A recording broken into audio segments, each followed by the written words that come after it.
Hello, আসসালামু আলাইকুম। আমি নুসরাত জাহান লিয়া। কেমন আছেন আপনারা? আলহামদুলিল্লাহ, আমরা ভালো আছি। চলে এসেছি প্রতিদিনের ব্লগ নিয়ে।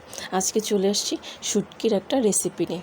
মোটামুটি সব ধরনের সবজি দিয়ে একটা শুটকি তরকারি। আচ্ছা, তরকারি না বলে সবাই কারি কেন বলে?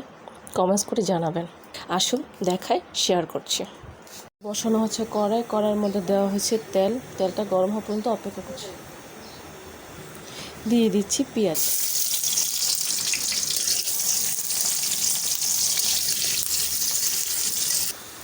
দিয়ে দিচ্ছি লবণ, ধনিয়া গুঁড়ি, হলুদের গুঁড়ি, কাঁচামরিচ, শুকনো মরিচ গুঁড়ি, রসুন বাটা,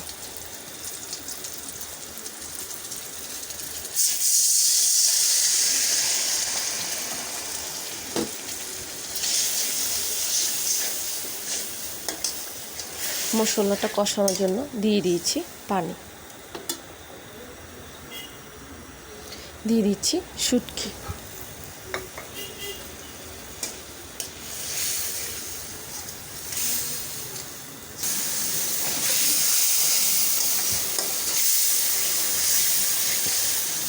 মশলাটা কষে আসছে। দিয়ে দিচ্ছি আলু, কাঁকরোল,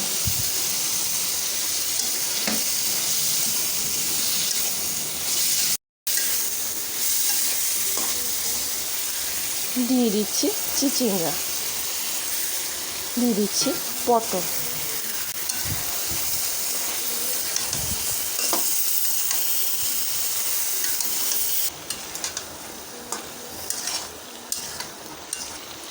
দিয়ে দিচ্ছি কচু লতি।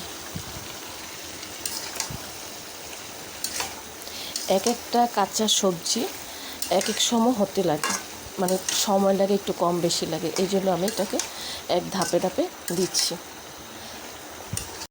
যে সবজিটা হতে বেশি সময় লাগবে সেটা প্রথমে দিয়ে দিবে।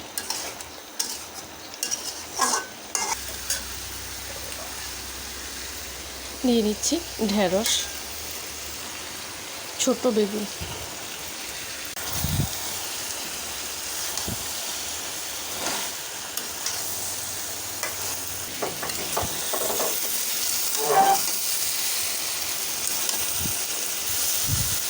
সবগুলো সবজি কষে আসছে।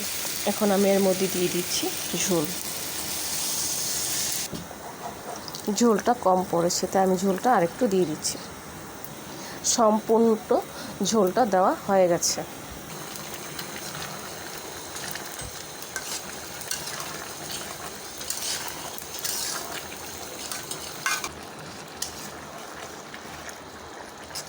তৈরি হয়ে গেছে, মানে একেবারে রান্নাটা শেষ।